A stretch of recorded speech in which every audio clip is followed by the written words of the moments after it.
Salut à tous, ici William Pérus. Aujourd'hui, une certaine Monica Mancini tient à nous conseiller sur ce qu'il ne faudrait jamais dire à une femme.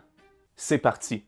Gentlemen, you're great at many things, but when it comes to talking to women, some of you don't know when to... Es-tu sérieuse, elle-là? Elle dit que je sais pas quand me la fermer quand je parle aux femmes. Je m'excuse, mais c'est pas au plot de nous dire quand nous la fermer. Je vais bien lui dire ce que je veux, quand je veux, si je veux, câlisse. Écoutez, quand le possesseur du phallus s'exprime, on se tait. Je parle, la génératrice à flot, là, elle se farme. Câlisse, me semble, c'est pas dur à comprendre. À un moment donné, là, ça va faire. Mais écoutez, je suis un homme de concession et je suis prêt à faire une exception, c'est-à-dire considérer une opinion femelle.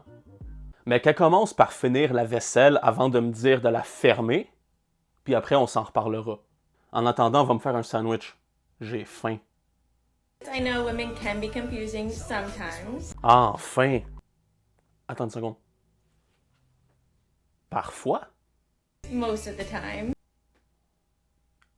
La plupart du temps? And I recently made a video and talks about some of the best things you can say to a woman, so I thought we'd do vice versa. Puis nous, c'est justement ça qu'on va analyser. Puis si ma vidéo vous plaît, dites-moi-le, puis je répéterai peut-être l'exercice pour sa vidéo sur les meilleures choses à dire aux femmes. Starting with number 1, you're overreacting. Ouais, pas faux. J'oubliais qu'une femme pouvait se mettre à gueuler comme une estie d'hystérique échappée de l'asile, puis que c'était notre devoir de faire absolument rien pour y remédier. Les boys, retenez ça. Si votre bonne femme pète un plomb, faites surtout pas comme moi, qualifiez-la pas de bonne femme. Mais faites plutôt ça à la place. Faites rien. Là, je sais ce que vous allez me dire. Ouais, mais elle me gueule dessus à 2 pouces de la face, tandis que tout ce que je lui ai dit, c'est que sa bouffe serait meilleure avec juste un petit peu moins de poivre. Qu'est-ce que je fais? Fais rien. Apprends à...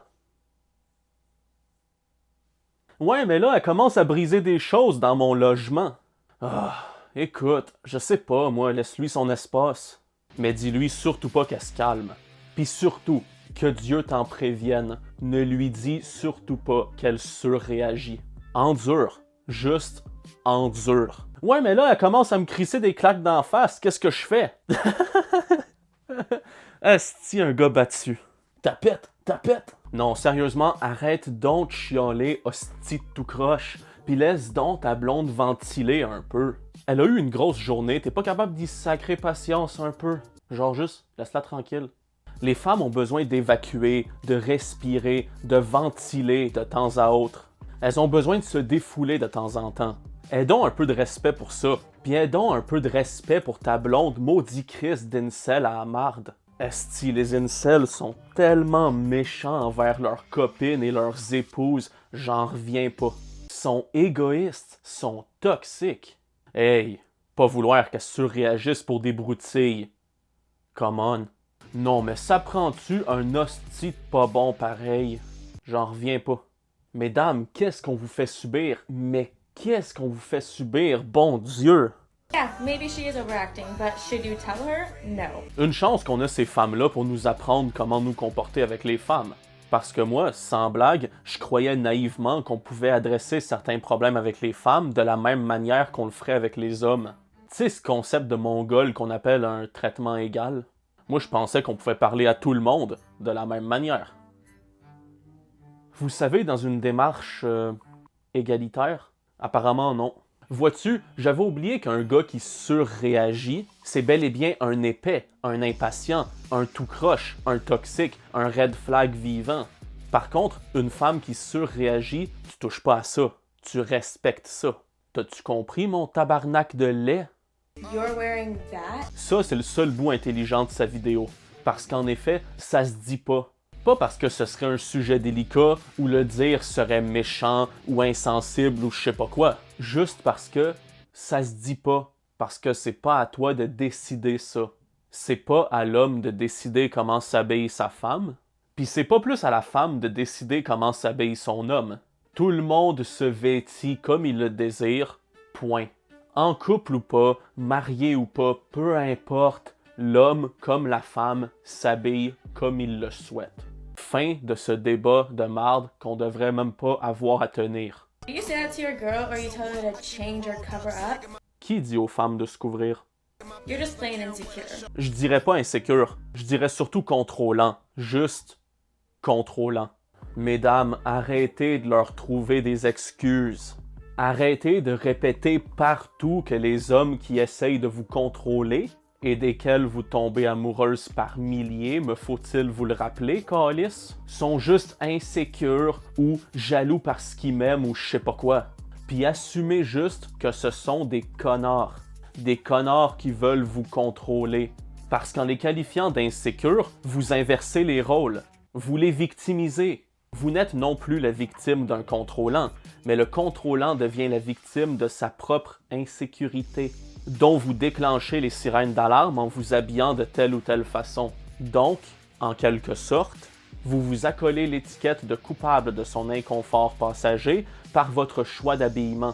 Et à notre ère où heureusement on essaye de réhabiliter et traiter certaines pathologies psychiatriques, certaines torts mentales et psychologiques telles que la dépression, au lieu de juste les reléguer au rang de maladie mentale d'aliénés comme ça se faisait dans le temps, il est extrêmement dangereux d'amalgamer la volonté de contrôle de l'habillement de sa blonde à une malheureuse insécurité, un inconfort intérieur inoffensif. Car ça revient à mettre sur un même pied d'égalité le gars qui s'aime pas parce qu'on a passé toute sa vie à l'insulter et à le rabaisser, et le gars qui a voulu contrôler l'habillement de toutes les femmes qu'il a fréquentées. Ça revient à vouloir traiter ces deux cas de la même manière, alors que ces types ne se traitent pas de la même manière. Donc, mesdames, par pitié, arrêtez de normaliser la jalousie maladive et le pur contrôle de vos vies derrière des excuses à la con comme l'insécurité ou l'ouverture d'esprit. Arrêtez de détruire les avancées de notre civilisation. D'ailleurs, avez-vous remarqué que là où les femmes sont extrêmement promptes à dédouaner leurs conjoints qui leur disent de se draper, elles le sont encore plus à condamner l'ensemble des gars qui pognent pas? Tout simplement car ils ont jamais eu de blonde, voire de conquête sexuelle? Car le groupe le plus détesté par les femmes en tant que collectivité, c'est sans contredit les célibataires involontaires. Les incels. Je persiste et signe, je ne le dirai jamais assez, mais ce sont les seuls dans le paysage des relations hommes-femmes, voire des relations romantiques tout court, à être massivement détestés aujourd'hui. I can't do anything right. Don't even start me on that one. Ouais, moi non plus. C'est juste lâche à dire. Rabaisse-toi jamais devant une femme. Elle déteste ça. Car en te rabaissant, veux pas, tu fais montre d'une certaine vulnérabilité. Pis c'est pas ça qu'elles veulent voir chez toi. Montre ta vulnérabilité à ta femme uniquement si ça fait au moins au-dessus d'1 an que vous êtes en vie commune stable, que vous habitez ensemble, que vous payez vos factures, que financièrement ça va pas trop mal, etc., etc. Crois-moi, c'est mieux pour toi. Autrement, ça va juste signer la fin prématurée de votre relation. Je parle d'expérience. Puis pendant qu'on y est, rabaisse-toi jamais devant un homme non plus. Car certains s'en serviraient avec plaisir pour te nuire. Can I kiss you? Esti de tapette, il demande avant d'embrasser. Hey, écoute-moi bien. Une femme, quand tu veux l'embrasser, tu l'embrasses. Pourquoi? Parce que toi, tu veux, c'est ben en masse de même. Ben non, je niaise, mesdames. Soyez sans crainte. Si on se croise, je vais pas essayer de vous necker dans la gorge contre votre gré. Mon agent de probation m'a dit que ça se faisait pas. Can I kiss you? That is so awkward. Mais que c'est malaisant. Hey, demander à une femme son consentement avant d'initier un rapprochement intime. Like, ew. Non, je rigole. Pour de vrai, je sais que ça se demande très mal. Dans l'émotion du moment ou dans le feu de l'action. Demander à une femme, sur le coup, si tu peux l'embrasser, s'il y avait possibilité que tu l'embrasses, ben généralement, 9 fois sur 10, je dirais même 99 fois sur 100, ça casse l'ambiance, ça casse le moment. Et parfois, ça lui retire à elle l'envie de t'embrasser si elle l'avait. Ça, c'est stupide, honnêtement, mais c'est ça. Voilà pourquoi, messieurs, je vais vous donner le meilleur conseil de tous relativement au premier baiser. Si tu veux embrasser une femme, si vous êtes dus tous les deux pour vous embrasser, vous allez vous embrasser sans même que ni l'un ni l'autre ait à le demander. Mais si tu as besoin de lui demander la permission pour l'embrasser, c'est parce que vous n'êtes pas supposé vous embrasser. Sinon, ça viendrait naturellement sans que tu aies besoin de le demander. Je veux bien que tu sois sûrement extrêmement timide, mais crains pas que si tu es timide, c'est elle qui va faire le pas pour t'embrasser. Fait que pas de stress mon gars, si t'es supposé l'embrasser, ça va se passer. Can I, like, kiss you? That is so awkward. Ouais, c'est malaisant, désagréable et pratiquement du harcèlement sexuel quand le gars ressemble à ça. Mais quand il ressemble à ça, ça devient romantique, ça devient piquant, caliente, ça donne le goût, ça fait rêver. Les oiseaux se mettent à gazouiller, le soleil se couche, puis on se croirait dans les premières images d'une scène de baiser dans un film basé sur un roman de Nicholas Sparks. Girl, calm down. Is it like that time of the month? Ouais, ça, j'avoue que si tu lui dis ça, t'es colon. T'es drôle en esti, mais t'es colon pareil. You say that to your girl? J'ai pas de blonde. Fait que je peux pas vraiment répondre à cette question-là. Par contre, je pourrais me faire payer 400$ pour aller livrer des faux pâtés chinois en plastique au Népal à la demande d'une grosse femme laide qui voudrait que je la frappe entre les seins, puis ensuite prendre le 400$ pour acheter un fusil pour me tuer. Ça, vois-tu, ça je peux le faire. Le premier qui me trouve d'où vient cette blague-là, je lui donne un exemplaire gratuit de n'importe lequel de mes livres. Ben quoi, c'est un beau cadeau? You say that to your girl? Good luck. Ouais, parce qu'il y a des chances qu'après, ce soit plus trop ta blonde. Ou qu'elle fasse juste te bouder. Mais si elle te boude, là, tu peux t'enfoncer encore plus en lui demandant si elle est dans sa semaine. Par contre, si tu la bats, crains pas qu'elle partira pas pour si peu. Oh que non. Je suis pas conseiller marital, mais faites ce que vous voulez avec cette information. Oh my god, no way. Me and my ex went here. Ben déjà, mentionner son ex auprès de sa nouvelle fréquentation, que tu sois un homme ou une femme, c'est une immense connerie. À moins que ton ex t'ait traumatisé et que tu ressentes le besoin d'en parler à ton actuel partenaire de vie pour te confier, pour évacuer, parce que tu l'aimes et que tu lui fais confiance et que tu veux qu'il puisse comprendre pourquoi tu te sens mal relativement à certaines choses, là, tu peux parler de ton ex. Par contre, si tu fais juste mentionner ton ex de même, comme ça, au détour d'une conversation anodine, pour parler à ta nouvelle fréquentation d'une activité agréable ou d'un lieu plaisant avec lequel t'es allé avec ton ex, donc d'un souvenir agréable impliquant ton ex, pourquoi?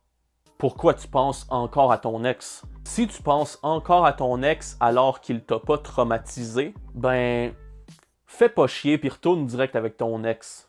Emmerde pas ton nouveau chum ou ta nouvelle blonde avec tes histoires nostalgiques, puis retourne direct avec ton ex. Moins de troubles de même, c'est moins de confusion surtout, non?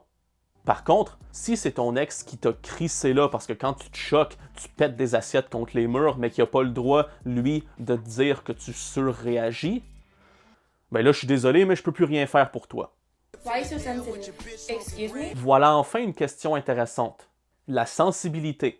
Je m'excuse, mais si un jour j'ai une blonde qui, idéalement, pourrait devenir mon épouse, j'en veux une qui est sensible. Ou du moins qui a un minimum de sensibilité en elle. La sensibilité est extrêmement importante, autant chez l'homme que chez la femme. Alors ceux qui s'en plaignent, qui reprochent une sensibilité démesurée à leur partenaire, ou qui font juste leur sortir des phrases du type « Mais pourquoi t'es si sensible? » Ben c'est des imbéciles. Après, il y a bien sûr une certaine limite. Je veux dire, si tu pars à brailler parce qu'ils n'ont pas ta sorte préférée de crème soda à l'épicerie, Chris, calme-toi, fille. Slack ta sensibilité un peu.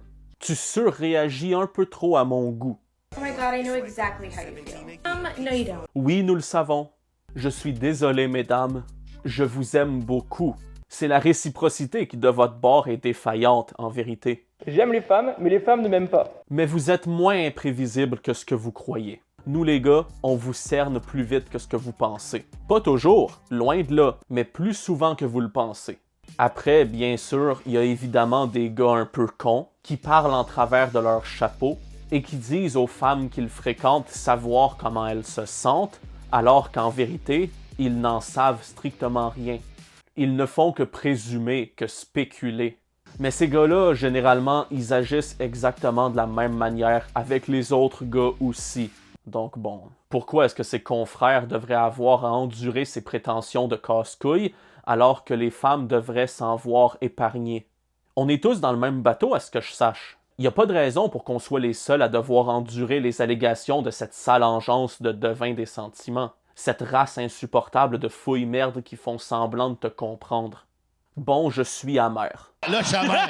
Mais je suis aussi mitigé, car j'ignore si Monica nous parle ici de ces types qui prétendent savoir comment tu te sens, toi à l'instant T, en d'autres termes qui prétendent l'avoir deviné, ou bien qui affirment comprendre comment tu te sens, donc qui font montre d'empathie, car, je sais pas moi, soit ils connaissent quelqu'un qui a vécu ou vit un truc similaire, soit ils l'ont vécu ou le vivent eux-mêmes.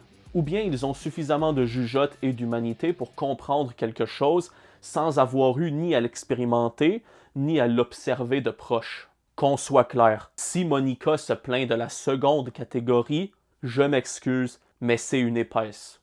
Ces gens sont précieux, il en faut plus. I'm like not really looking for a relationship right now. Hey, silence. Tu vas m'arrêter ça immédiatement. Cette phrase-là n'a rien à foutre dans ta vidéo. Parce que c'est une phrase de femme. Je cherche pas vraiment de relation en ce moment. N'a jamais dit aucun homme en pleine fréquentation active avec une femme dans l'histoire de l'humanité. C'est typiquement une phrase de femme. C'est quoi, vas-tu nous parler de peur de l'engagement après coup puis nous mettre ça sur le dos? Tabarnak! I'm like not really looking for a relationship right now. Then why are we on this date right now? Je sais pas, hein? Faudrait poser la question à toutes les femmes qui disent ça aux hommes avec lesquels, pourtant, elles consentent à des rencarts. J'ai pas emmené énormément de femmes en rencard au courant de ma vie, pour d'évidentes et de moins évidentes raisons, mais c'est également et surtout parce que j'ai besoin d'éprouver quelque chose de plus puissant, de plus profond, qu'une simple appréciation du physique ou de la personnalité d'une femme, de sa présence, pour vouloir la dater. Cependant, parmi le peu de femmes que j'ai fréquentées, une bonne portion d'entre elles m'ont dit ne pas vouloir de relation de couple dans le moment présent. Et je suis loin d'être un cas isolé. Questionnez votre entourage, vous connaissez assurément au moins un type qui s'est fait dire ça. Il y a des tonnes, mais des tonnes de gars, comme moi ou totalement différents de moi, qui ont vécu la même affaire, souvent à répétition. C'est pas une constante, mais c'est définitivement une récurrence.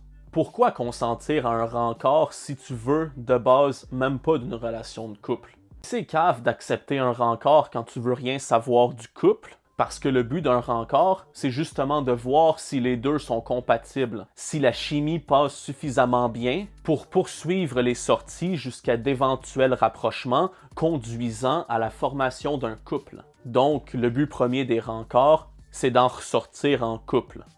Donc, prendre part à des rencards alors que le couple ne t'intéresse pas, c'est un peu con. C'est juste une perte de temps. Perte de temps, d'argent et d'espoir d'un bord, perte de temps et niaisage de l'autre bord. Bon, après, je reconnais que les femmes sont souvent incertaines. Elles ont du mal à se brancher. C'est donc logique qu'elles consentent à des rencards malgré leur désintérêt pour la chose amoureuse. Elles veulent tâter le terrain, voir si elles se seraient pas trompées. Voir si ce type leur plaît véritablement ou pas. Voir s'il leur plaît assez pour renverser leur désintérêt pour le couple. Et hypothétiquement, devenir un couple. Veux pas, et vous allez me traiter de contradictoire, mais je trouve ça beau, en quelque sorte. Sinon, de l'autre côté, il y a aussi les femmes qui ont typiquement envie de se faire sortir, de se faire payer un bon souper, ou au moins quelques verres, de se faire mousser, de se faire fourrer aussi, parfois, ça se peut. Bref, de se faire désirer. Elles vont aller à des rencards avec des gars, même s'ils ne leur plaisent pas du tout. Donc bon, c'est plutôt très impertinent de commander aux hommes de ne pas dire ça, de ne pas gaspiller le temps des femmes en les amenant à des rendez-vous alors qu'ils n'ont présentement aucune envie d'être en couple, alors que c'est les femmes elles-mêmes qui disent ça dans 99,99999% des cas. Après oui, je suis conscient qu'il existe des hommes qui tiennent des propos et posent des actions similaires. J'en suis parfaitement conscient, Mais ça, c'est la minorité de fuckboys qui pognent. Oui, oui, ces hommes-là, généralement, sont le parfait type de fuckboy dont les femmes raffolent. Des badauds incapables d'amour desquels les femmes en recherche du prince charmant s'énamourent en masse. Donc bon, qui crée le problème rendu là et surtout, qui le nourrit? Voilà. Sur ce, messieurs, c'est ce qui conclut ma vidéo.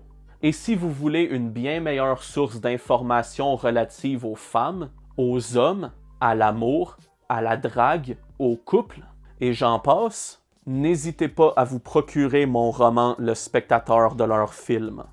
C'est la meilleure source d'analyse et de constat sur le sujet.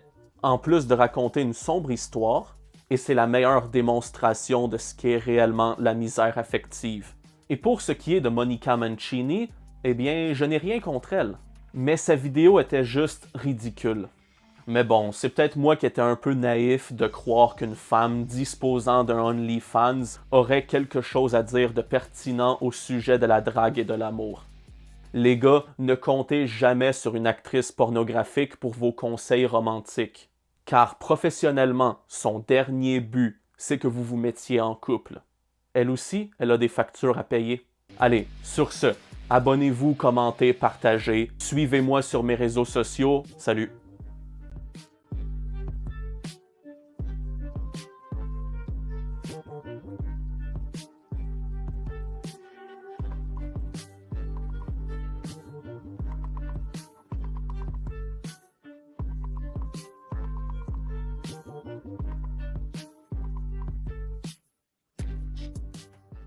Là, mesdames, si je vous ai offensé jusqu'à maintenant avec cette vidéo-là, calmez-vous. Vous allez pas en faire un plat d'un commentaire, j'espère. Vous êtes quand même pas dans votre semaine.